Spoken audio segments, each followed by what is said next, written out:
जैसा कि आपने पिछले भाग में देखा, दीपांशु की बातें सुनने के बाद वे तीनों इतने डर गए कि उन्होंने किले से बाहर जाना ही बेहतर समझा।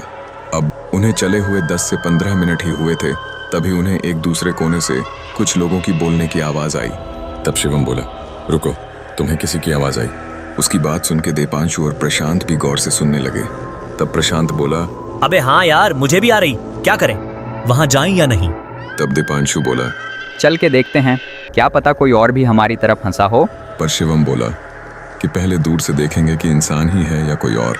तो वे आवाज़ का पीछा करने लगे। वे एक दीवार के पास दुबक गए थे क्योंकि वहां आवाज़ साफ आ रही थी।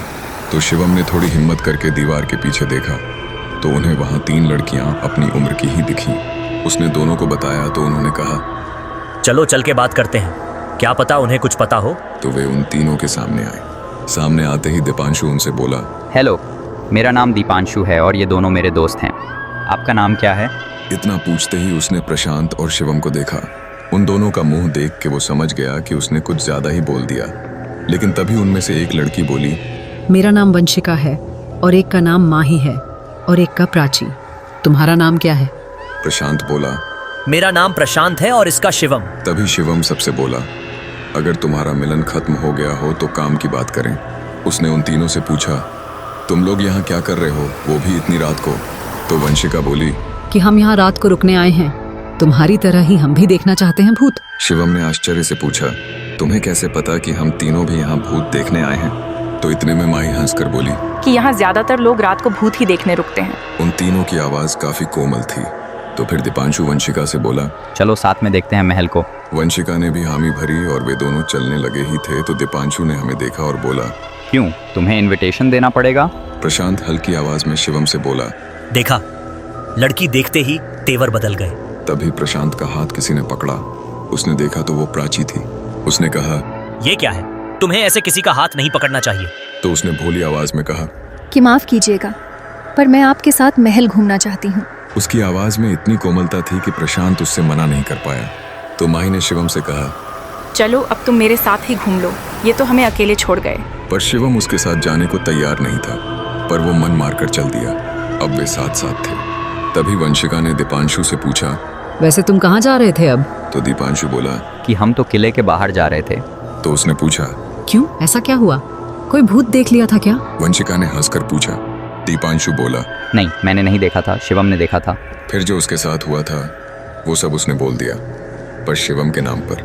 तब वंशिका शिवम से बोली, तो क्या तुमने सच में देखा था? शिवम ने हाँ में सर हिलाया और उसने उन तीनों से कहा कि तुम्हें भी निकलना चाहिए यहाँ से। इतना कहते ही तीनों ने उसे गुस्से से घूरा, जिसे देखकर प्रशांत, दीपांशु और शिवम भी डर गए थे। पर फिर माही ने प्यार से बोला कि नहीं, अब हम 6 लोग हैं तो कोई हमारा कुछ नहीं करेगा, तो साथ में घूमते हैं। फिर यही बात प्राची ने प्रशांत को और वंशिका ने दीपांशु को कही। उनकी आवाज में ऐसा जादू था कि वो दोनों ना नहीं कर पाए। पर शिवम के दिमाग में कुछ और था। अब सब उसे ही देख रहे थे और दीपांशु और प्रशांत उसे कह रहे थे, चल यार, इनके साथ ही घूमते हैं। शिवम थोड़ी देर सोचा और एक मुस्कान के साथ बोला कि चलो आज घूमा ही जाए। अब सब एक दूसरे से बातें करते हुए जा रहे थे। तभी प्रशांत ने प्राची से पूछा कि तुम्हें और तुम्हारी दोस्तों को इस जगह पे डर नहीं लग रहा? रात को तो उसने जल्दबाजी में बोल दिया। कुछ देर बाद यह बात प्रशांत ने नहीं सुनी थी, पर शिवम ने सुन ली थी, पर वो कुछ बोला नहीं। तभी वे एक बड़े से कमरे में आ गए थे। तो वंशिका बोली, यह आज भी मुझे इस जगह की बहुत याद आती है। प्रशांत और दीपांशु को उनकी बातें समझ नहीं आ रही थीं। शायद वे उनके सम्मोहन में आने लगे थे, पर शिवम सब समझ और देख रहा था। उन्हें वहां आने में 30 मिनट से ज्यादा समय लग गया था और अब घड़ी में 12 बजने में बस 5 मिनट का समय था। शिवम ने नोटिस किया कि जैसे ही वे इस रूम में घुसे थे, उसे ज्यादा ठंड लग रही थी बाहर की अपेक्षा। और उसने यह भी देखा कि तीनों लड़कियां उन्हें छोड़कर अपनी ही दुनिया में लग रही थीं। तो शिवम इन दोनों के पास गया और बोला, तुम्हें यहाँ ठंड नहीं लग रही? पर उन्होंने कुछ नहीं कहा। शिवम ने फिर पूछा कि मैंने कुछ बोला है, तुम्हें सुनाई नहीं दिया? फिर उसने उनकी आंखों में देखा तो उनकी नज़र उन लड़कियों में थी। वह उनकी आंखें देखकर ही समझ गया था कि वे उनके वश में आ गए थे। तभी उसने अपने बैग से कुछ निकाला और उन दोनों को खिला दिया। जिससे वे एक झटके से लेकर बोले। यह क्या कर रहा तू? तभी शिवम ने कहा, शांत हो जाओ। फिर उसने उनसे वो बातें पूछी जो अभी कुछ देर पहले हुई थी, पर प्रशांत और दीपांशु को कुछ भी याद नहीं था। अब शिवम का शक यकीन में बदल गया था। उसने उन दोनों से बोला कि अब हम फंस चुके हैं। प्रशांत बोला, फंस चुके हैं से क्या मतलब है? तो शिवम उन तीनों की तरफ उंगली करके बोला कि ये तीनों लड़कियां मुझे आम लड़की नहीं लग रही। दीपांशु मुस्कुराकर बोला, मुझे तो नहीं लगता। शिवम ने बोला, तुझे नहीं लगता तो न लगे, पर मुझे लग रहा है। तो प्रशांत बोला कि अब क्या करें? तभी शिवम ने घड़ी निकाली जो कि प्रशांत की थी। उसने पूछा, ये तेरे पास कहाँ से आई? शिवम ने कहा, मैंने तेरे बैग से निकाली थी। जब तुम लोगों को नींद आ रही थी तब उसने उसमें टाइम देखा कि 12 बजने में बस 1 मिनट ही था और अब तीनों का दिमाग चलना बंद हो गया था। तभी वंशिका की आवाज आई। क्या हुआ? डर तो नहीं लग रहा ना? उसकी आवाज सुनते ही मानो कि तीनों के नीचे से जमीन ही निकल गई हो। तब तीनों पीछे मुड़े तो उन्होंने देखा कि तीनों लड़कियां उन्हें ही घूर रही थीं। तब प्राची शिवम की तरफ देख के बोली, तू ही है ना जिसने हमारा सम्मोहन तोड़ा है? शिवम ने बिना डरे कहा कि हाँ, मैंने ही तोड़ा है।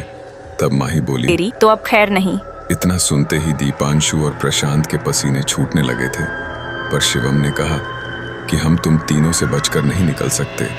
यह बात तुम्हें भी पता है और हमें भी, पर मैं तुम्हारी सच्चाई जानना चाहता हूँ कि तुम तीनों हो कौन। तभी वंशिका बोली कि हम पहले यहीं की महारानी हुआ करती थी, पर जब युद्ध हुआ तो हमें निकलने ही नहीं दिया और जहाँ तुम लोग खड़े हो यहीं हमें मार दिया गया था। उसके इतना कहते ही पूरा कमरा काले सायों से भर गया था, पर एक भी उन्हें छू नहीं पा रहा था। तभी प्राची काले सायों से बोली कि हमला करो। पर वे उन्हें छू नहीं पा रहे थे। तभी शिवम बोला कि ये हमारा कुछ नहीं कर सकते, क्योंकि जो हमने ताबीज़ पहना हुआ है यह बहुत ही सिद्धियों वाला ताबीज़ है। तभी प्रशांत और दीपांशु अपना गला देखने लगे और शिवम से बोला कि हमने तो नहीं पहना, फिर ये हमें क्यों नहीं कर रहे? शिवम हंसकर बोला, अपनी जेब भी चेक कर लो। एक बार जैसे ही उन्होंने अपनी जेबें देखी तो उन्हें वो ताबीज़ मिल गया। तब प्रशांत बोला कि तूने ये कब डाला था हमारी जेब में? शिवम बोला कि जब मैं तुम्हारा सम्मोहन तोड़ रहा था तभी उनके पास एक पत्थर आकर गिरा और वो सीधा प्रशांत के पैर पर जा लगा, जिससे उसके पैर से खून आने लगा। यह देखकर तीनों लड़कियां हंसने लगीं और बोली कि हम तुम्हें नहीं छू सकते, पर निर्जीव चीजों से तो जान ले सकते हैं। शिवम ने जल्दी से उसके पैर पर कपड़ा बांधा और दीपांशु उसे उठाने लगा। तो प्रशांत बोला कि तुम लोग अपनी जान बचाकर भागो, इन्हें मैं उलझाता हूँ, तुम यहाँ से निकलो, मुझे छोड़ो। तब दीपांशु बोला, पागल है क्या? तुझे कैसे छोड़ सकते हैं? तुझसे हिसाब करना है। और कैसा हिसाब? प्रशांत बोला। तब शिवम बोला कि तेरी वजह से हम यहाँ फंसे हैं, तो इसका हिसाब करना है। उसने कंपास प्रशांत के हाथ में दिया और बोला कि चल अब दिशा बता, जल्दी जल्दी। दीपांशु ताकतवर था तो वो प्रशांत को उठाकर भी शिवम की स्पीड के साथ भाग रहा था। तो क्या लगता है प्यारे दर्शकों की ये तीनों किले से निकल पाएंगे या उससे पहले ही इन्हें मार दिया जाएगा? अपनी राय कमेंट करें।